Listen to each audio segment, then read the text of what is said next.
Queridos irmãos e irmãs aqui presentes, queridos irmãos e irmãs que nos acompanham na transmissão do canal do YouTube de nossa paróquia. Hoje nós celebramos a Assunção da Virgem Maria e é uma ocasião oportuna para revisar a nossa devoção à Virgem Maria e até mesmo aprimorar a nossa devoção. Hoje a liturgia nos desperta a atenção de que nós podemos invocá-la, nós podemos contar com ela, nós podemos recorrer à força da Virgem Maria em nosso favor para sermos mais fiéis a Deus, para termos uma nossa vida mais presente diante de Deus. A solenidade da Assunção de Nossa Senhora é uma das celebrações que estão em torno dos dogmas da Virgem Maria. Nós temos vários dogmas de fé. O que é um dogma de fé? É uma verdade que a igreja proclama, geralmente a partir de alguma dúvida que é gerada entre os fiéis, ou entre os bispos, ou entre os teólogos, e o Papa então proclama de modo solene, para que ninguém mais tenha dúvidas sobre isso. E assim nós temos dogmas a respeito de Jesus Cristo, dogmas a respeito da igreja, dogmas a respeito da Santíssima Trindade, dogmas a respeito da nossa salvação, dogmas, enfim, diversos. E sobre a Virgem Maria, nós temos 4 dogmas que a igreja proclamou. O primeiro dogma que a igreja proclamou foi o dogma da maternidade divina, Maria como mãe de Deus. Depois a igreja proclamou o dogma da virgindade perpétua, a Nossa Senhora que foi virgem antes, durante e depois do parto. Mais recentemente nós tivemos 2 outros dogmas proclamados, porque esses 2 primeiros foram logo nos primeiros séculos da nossa história da igreja. No século XIX, no meado do século XIX, tivemos o dogma da Imaculada Conceição de Maria. A Virgem Maria, que foi proclamada pela igreja como aquela que foi concebida sem o pecado original. Um privilégio dela em previsão dos méritos de nosso Senhor Jesus Cristo. Ou seja, sabendo Deus que a Virgem Maria seria a mãe do Salvador, ela foi então preservada da mancha do pecado original. Não foi passada de Santana para a Virgem Maria, né, da mãe de Nossa Senhora para a sua filha, para a Virgem Maria, não foi passada a mancha, a consequência do pecado original, tendo assim a Nossa Senhora sua carne santificada, já desde o seu primeiro momento de existência, para que assim pudesse estar pronta para gerar uma carne santa em Jesus Cristo, uma matéria santa em nosso Senhor Jesus Cristo. Uma vez que a Virgem Maria foi concebida sem pecado original e manteve-se isenta de pecado, como nós cremos, durante toda a sua vida, Nossa Senhora não conheceu nenhum pecado, nem mesmo venial. Por essa razão, Nossa Senhora, ela não poderia passar pela consequência do pecado, que é a morte. Nós sabemos que lá no livro do Gênesis nos relata que a morte é o salário do pecado. Uma vez que nossos primeiros pais, Adão e Eva, contraíram o pecado original, então eles tiveram como consequência, não só para eles, mas para toda a humanidade, a morte. Todos nós passamos pela morte, porque nós não estamos isentos do pecado. Se Nossa Senhora, então, ela não teve nenhum pecado, nem mesmo o pecado original, não havia razão para que ela pudesse passar pelo salário da morte. Um questionamento que pode surgir nisso é: por que Jesus então morreu, se ele também não tem pecado? E há 2 razões para a gente explicar isso. A primeira é que Jesus, ele não morreu por causa dos seus pecados, mas ele morreu por causa dos nossos pecados. Como diz São Paulo, ele se fez pecado por nós.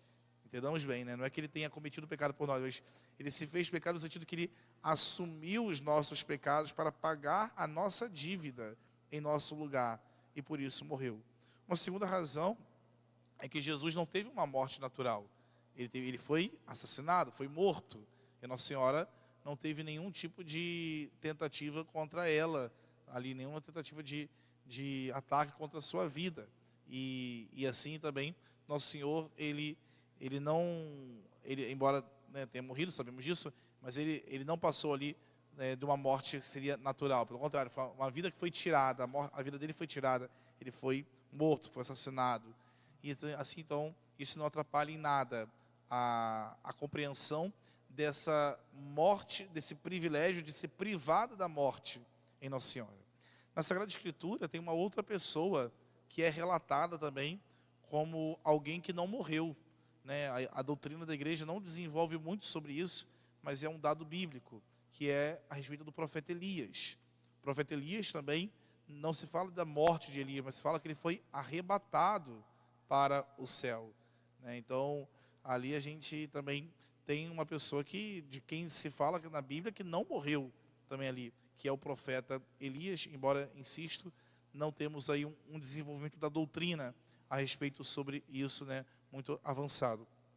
Agora vejam, o que isso muda para a gente? Entender que Nossa Senhora, então, porque ela não teve pecado, não morreu, e ela então foi elevada ao céu em corpo e alma. Todos nós, quando morrermos, se isso acontecer antes da volta de Cristo, todas as pessoas que morreram tiveram a sua alma separada do corpo. Isso significa morte física, morte da pessoa, né? A separação da alma do corpo é o que classifica a morte de alguém. E quando chegar o último dia na ressurreição dos mortos, né, todos os corpos irão ressuscitar, de todas as pessoas, desde o primeiro ser humano até o último, todos ressuscitarão. E assim as almas que estão no céu e as almas que estão no inferno se unirão novamente ao corpo. Então a gente crê, quando a gente fala que cremos na ressurreição da carne, significa que o corpo sepultado, ele voltará a se unir à alma. O corpo que está no sepulcro voltará a ter vida, só que, lógico, uma outra qualidade de vida, já uma vida, se estiver no céu, uma vida glorificada.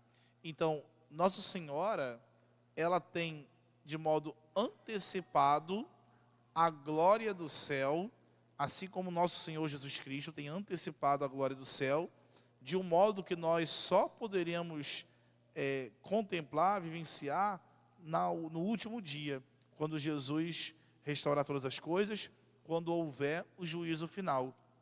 Então, todas as pessoas que são santas, todos os santos que nós celebramos, estão no céu em alma. Em um momento futuro, estarão em corpo e alma no céu. Estarão em corpo e alma na eternidade.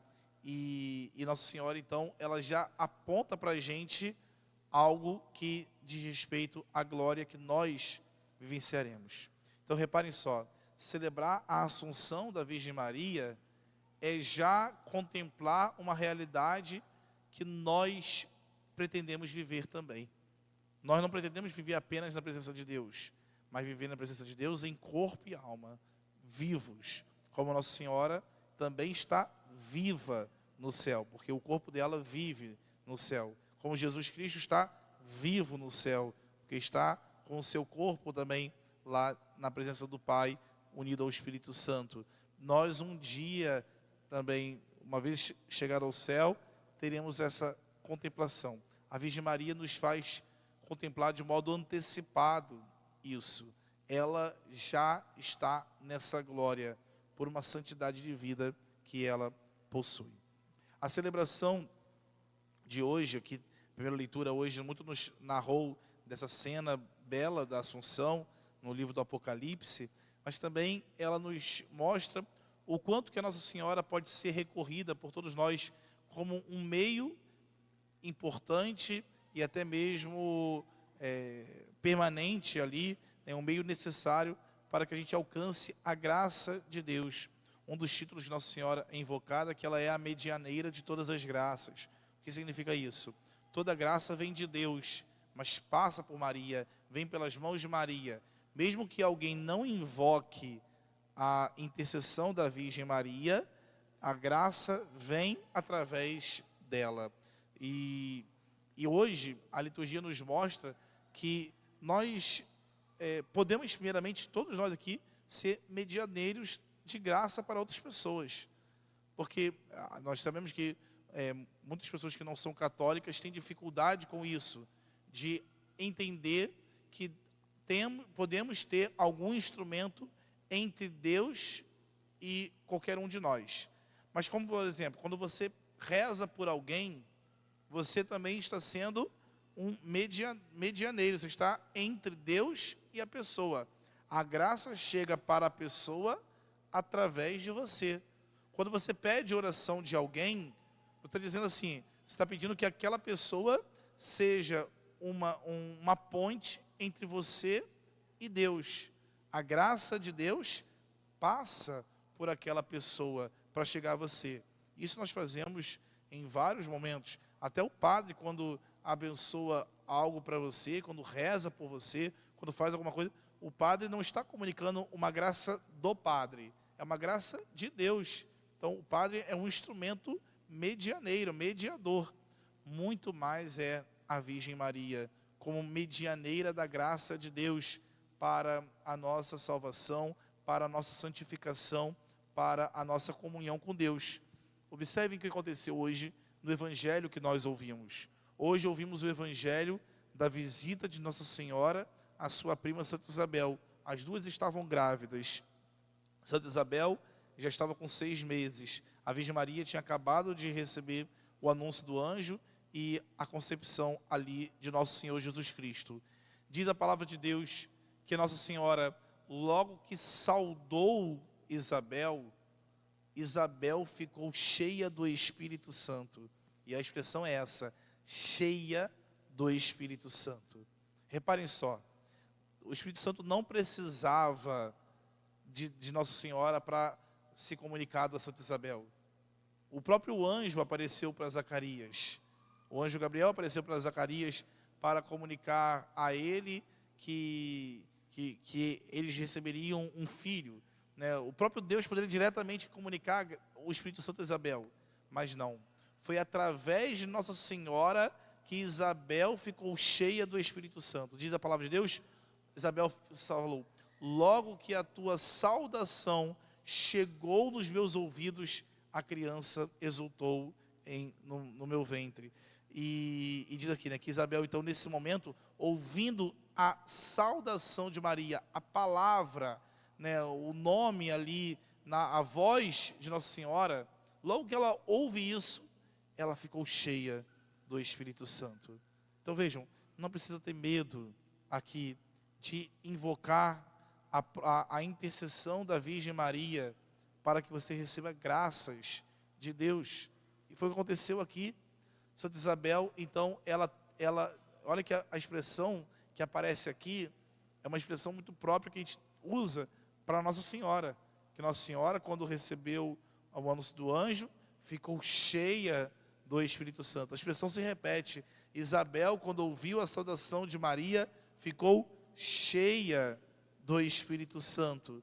E nesse momento aqui, então, Isabel começa a proclamar a graça de Deus, começa a proclamar o que acontecia naquele momento, começa a proclamar ali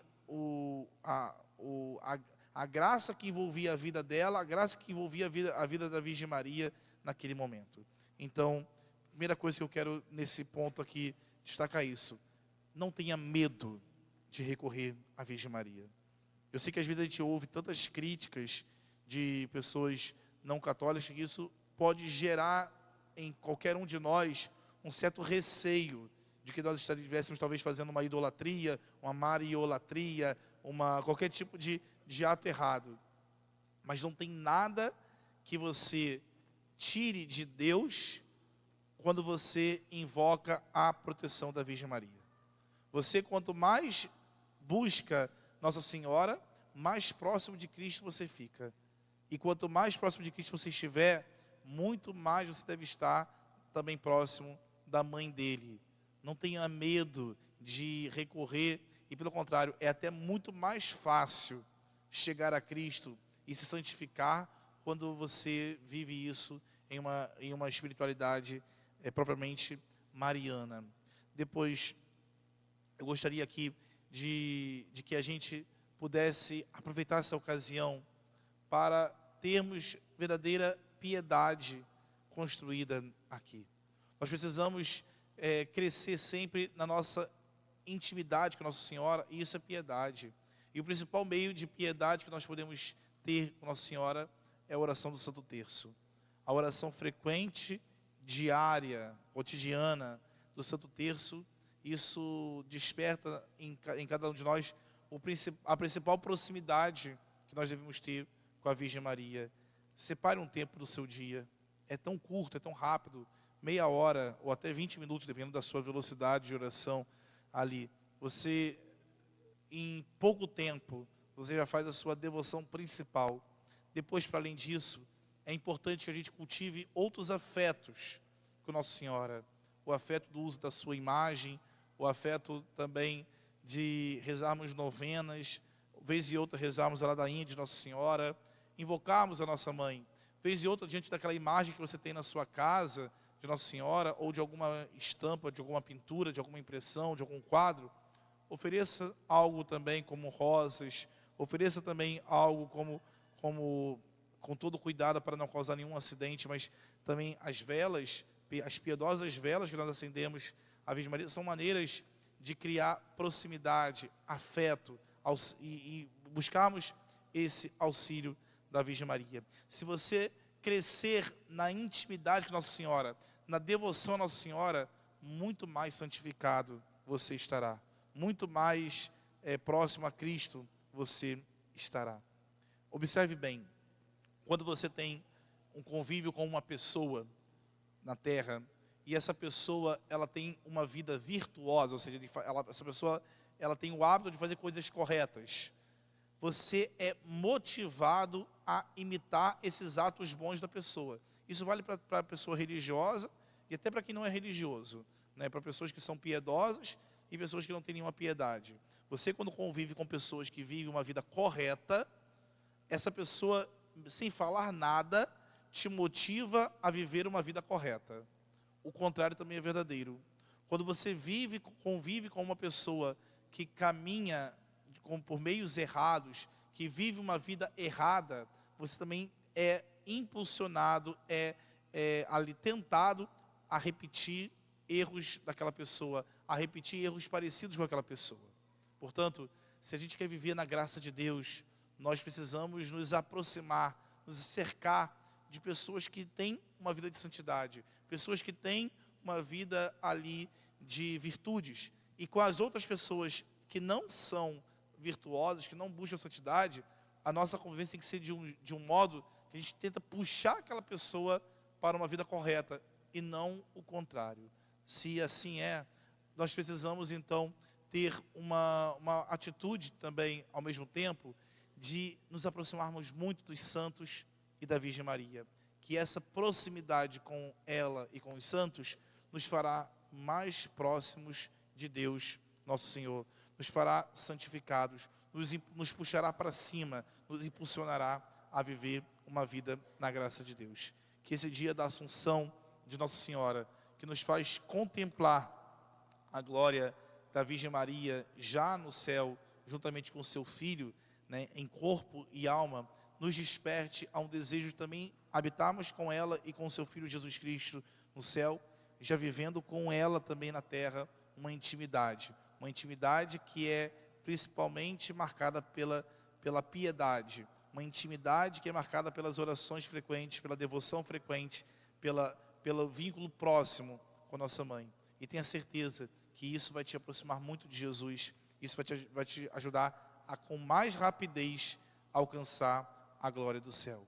Para uma pessoa que está lutando contra o pecado, uma pessoa que quer se firmar no caminho da graça de Deus, uma pessoa que quer buscar agradar a Deus, não tem outro modo senão iniciar pela oração. E não tem oração melhor do que a oração do Santo Terço, do que a piedade mariana, do que a devoção à Virgem Mãe de Deus. Que Deus nosso Senhor nos dê a sua graça, que a Virgem Maria nos dê a sua força, a sua proteção, a sua intercessão, para que através dela também recebamos o dom do alto, o dom do Espírito, como Santa Isabel recebeu, e assim sejamos santificados. Que assim seja. Amém.